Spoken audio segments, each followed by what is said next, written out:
I stand in front of the meticulously prepared feast, rendered speechless by the effort I've poured into it. Yet, as I glance around the table, my heart sinks. Why would Mia, my esteemed brother-in-law's wife, be so mercilessly cold towards me? Sophia, a 27-year-old office worker, shares her life with her husband Tom and their 3-year-old son.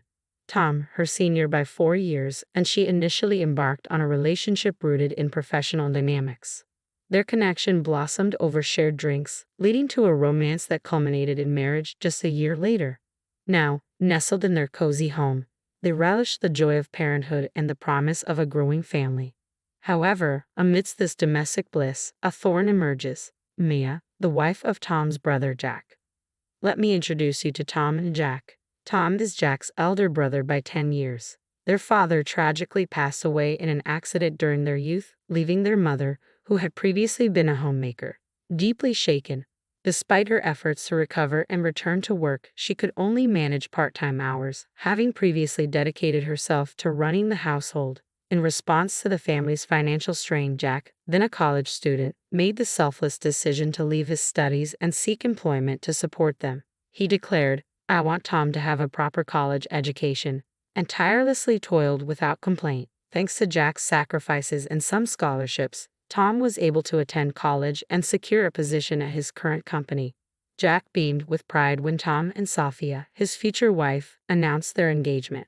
At every opportunity, Tom expressed his profound gratitude to Jack, even shedding tears of appreciation at their wedding, declaring, "Without you, I wouldn't be standing here today." Emotions ran high as the room was moved by his heartfelt words.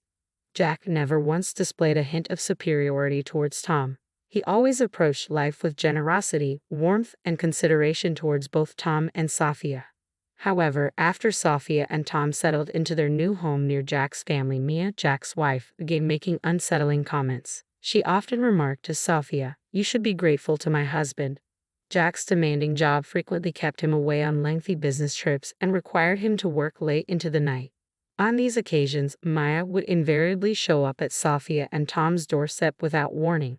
Living just a short walk away, Jack and Maya would bring their children over for dinner and baths, leaving Sophia to tend to them before returning home, ready for bed. Maya's demands extended to meal preferences, dictating, "I'm not in the mood for Western cuisine today, make something Japanese," or "My child insists on having hamburger steak tonight," placing Sophia in a difficult position. Despite her discomfort, Sophia couldn't assert herself, mindful of the indebtedness owed to Jack. "Tom, remember, it's because of Jack that you're where you are today. Thanks to him, you went to college and landed a job at a prestigious company." Jack, on the other hand, struggled after high school and is still trying to climb the career ladder. If only he had gone to college, things would be different for him. "That's why we're in a new house while they're in an older one. You owe him for all he's done for us," Maya would often remind Tom, leaving him speechless and unable to refute her claims. Though he occasionally voiced concerns about her delegating too much household work to Sophia, given that Sophia works full-time while Maya is a homemaker, he hesitated to address the debt he owed to Jack. "Sorry, but it's because of my brother that I'm here today. Could you please try to work things out with Mia?" Tom pleaded with me. Reluctantly, I agreed to his request. However, our conciliatory approach only seemed to embolden Mia, leading to a surge in her demands. Her vexing behavior fell into two main categories. Firstly, she would frequently drop by our house to dine or bathe her children, and secondly, she often exploited my hospitality to enhance her image in front of our relatives. On the occasion of our relatives visiting, I'd like to prepare dinner for them and host them, she declared. Initially, I assumed I would also get the chance to socialize with my own family.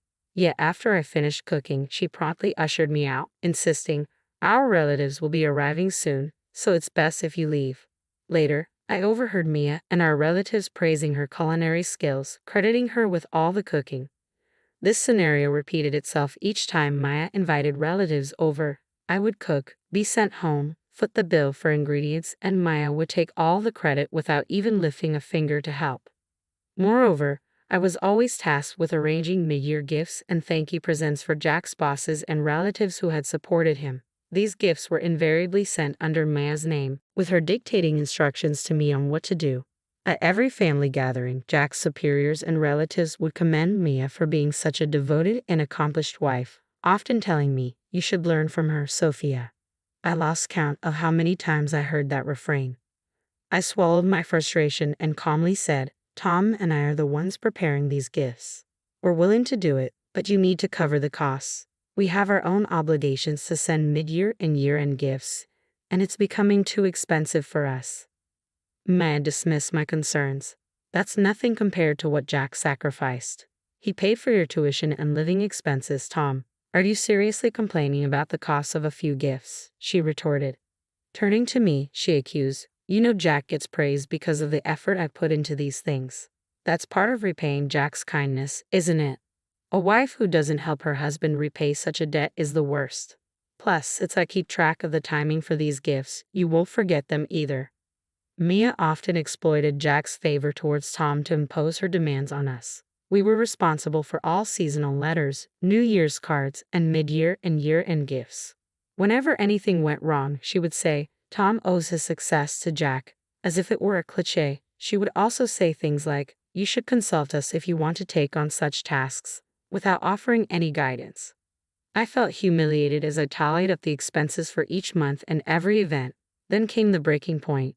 Maya requested that I prepare a meal for about 20 of our relatives for a summer gathering at her house. Typically, our relatives gather at the home of a more senior family member during summer and New Year's events. However, Maya insisted, please come to our house. Her relatives were delighted, believing her to be a great cook and a considerate hostess, but she expected me to handle all the preparations. Tom had other commitments that day, leaving me to manage everything on my own. When I asked Mia how she planned to pay for the event, she said, we'd have to cover it ourselves. Preparing food and drinks for 20 people is a significant drain on our family finances. I suggested splitting the bill, but she flatly refused. Jack has endured so much hardship. He deserves at least this much, she insisted. I then suggested discussing the matter with Tom, but she exploded, I will not forgive you if you do that. Jack is busy with work right now. Are you repaying kindness with ingratitude? I was at my wit's end, but the dinner party was fast approaching. As the date neared, I noticed Mia showed no signs of urgency or preparation. With no other option, I began planning the event several days in advance. I also started making some behind-the-scenes arrangements. On the day of the dinner, I began preparations early in the morning, working tirelessly and managing to finish everything just a few hours before the guests were due to arrive, despite my exhaustion.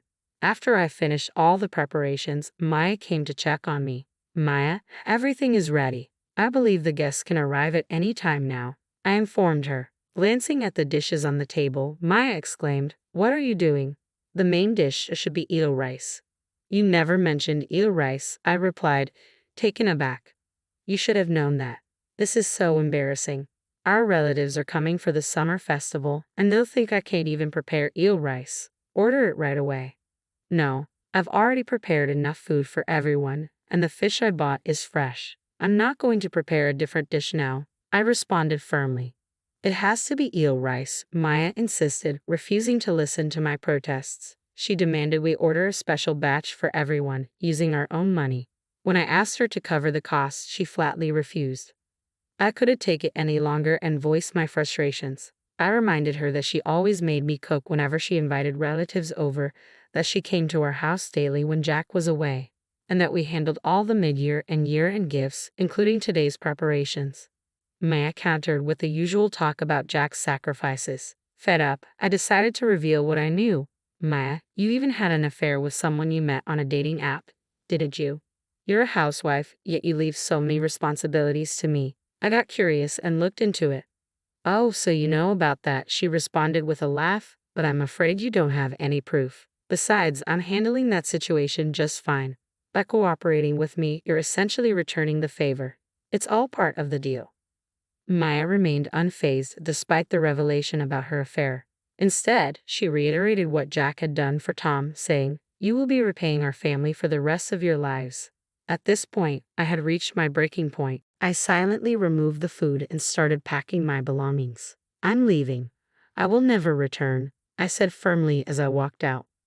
Maya yelled something about ordering eel rice, but I ignored her and left. A few minutes later, my phone began ringing repeatedly with calls from Mia. When I finally answered, she sounded panicked. What? What's going on? Is there something wrong? I asked her, feigning ignorance. I have so many inquiries. She continued frantically. I rearranged the dishes you made, and I ordered eel rice, paying for it with my own money. But none of the relatives showed up. It seems they know everything we discussed earlier. I couldn't stop laughing. I was also astonished that she had tried to salvage the situation by rearranging the food I had prepared. The reality was as follows. I couldn't tolerate Mia's arrogance any longer. Before she could criticize me further, I decided to talk to Jack directly, hoping he would offer some sound advice. I believed that Jack, unlike Mia, wouldn't hold their past support over my head. When I explained the situation to Jack, he seemed skeptical. He had always seen Mia as the perfect wife who made a good impression on her relatives. She presented herself as their ideal partner, preparing hot meals with a smile for Jack when he returned from work. Meals that often came from our kitchen. She arrogantly took large amounts of food from our house and missiled Jack, claiming they frequently invited me to dinner but didn't want to bother him with the details. She never mentioned my involvement in the gifts, always smiling and saying, "It's natural for a wife to handle these details to save her husband's face." Jack was always impressed, thinking, I married a wife who's too good for me. So when Jack heard my side of the story, he was speechless. Being a good man, he didn't accuse me of lying but believed there must be some misunderstanding between Maya and me. So, I pondered on how to present him with evidence. Would you allow me to gather some evidence? I asked Jack respectfully. With his permission, I decided to discreetly record Maya's conversations during her visits to our house, especially those where she displayed selfishness about food. Music. I captured a conversation where she insisted that we owed her obedience due to Jack's kindness, and I asked Jack to listen to it. When he heard it, he was speechless. Additionally, I informed Jack about an upcoming dinner party Maya and I were supposedly preparing together for her relatives. With his consent, I recorded everything from the moment I started preparing the meal to Maya's outbursts about using my money to order eel rice and her admission of the affair. I had arranged a video call with Jack and his relatives in advance, informing my own family about the scheduled time and date. It was during this call that Jack and his relatives finally learned the truth about Mia. After I departed, Jack's relatives confronted Mia over the call, expressing disbelief at the revelation that I had been handling all the year-end and mid-year gifts, taking advantage of Jack's kindness, and even engaging in adultery. Maya attempted to maintain her composure, but the weight of the evidence left her speechless. The majority of her relatives denounced her, severing ties with her and leaving Maya stunned. Jack, who had postponed his work to be present for the call, returned home and confronted Mia about the situation. I am disappointed, he told me later. He revealed to Mia that her actions had caused distress for his beloved younger brother and his wife in his absence, and that her admission of an affair had shattered him. Maya broke down in tears, confessing that she had targeted me out of jealousy over our younger age and our nicer home. She claimed her affair stemmed from loneliness due to Jack's frequent absences and admitted to devising a plan to manipulate us after hearing Tom's heartfelt thank you letter to Jack at our wedding. I was infuriated by Mia's relentless harassment, but I also felt a pang of sympathy for Jack. I hadn't worked tirelessly for Tom's sake to create a sense of indebtedness, but rather out of love for my dear younger brother. My efforts were not fueled by the desire to hold them over his head in the future. I was proud to see Tom thriving in a reputable company, growing into a remarkable individual. As for Maya's disparaging remarks about my salary, I explained to her that it wasn't Tom's fault. It was simply my own lack of ambition. Further revelations surfaced about Maya's conduct. We learned that she had left their children unattended at home while she met her adulterous partner. Jack decided to pursue divorce proceedings, seeking custody of their children along with alimony. Maya vehemently opposed the idea of divorce, eventually agreeing to a slight reduction in alimony in exchange for a proper divorce and custody arrangements. Her affair had been uncovered by Jack, who also demanded full alimony. In the end, Maya moved back to her parents' home and took on multiple part-time and day jobs to meet the financial demands of double alimony and child support. A few months later, Maya appeared disheveled when she met me for a visit to see her child. Later, Jack apologized to us and covered the expenses for the ingredients and alcohol from the dinner party. He also promised to reimburse us for the meals Maya had consumed at our house and for the gifts she had made us prepare. But after discussing it, Tom and I declined the offer. I apologized to Jack because while this incident was meant to address Mia's wrongdoing, it also brought shame upon him and his family, I expressed, reflecting on the situation. I doubt Mia would have felt any remorse if we hadn't taken action, Jack chuckled. If anything, I am at fault for not noticing Mia's behavior until now, he added with a hint of sadness. Jack is currently juggling work responsibilities while caring for their child. We maintain regular contact with him, and on days when he's overwhelmed, we offer to look after his child at our home or invite him over for dinner. We've learned a valuable lesson about how some people can make you feel indebted even when they haven't done you any favors. Tom and I laughed together, reflecting on the experience.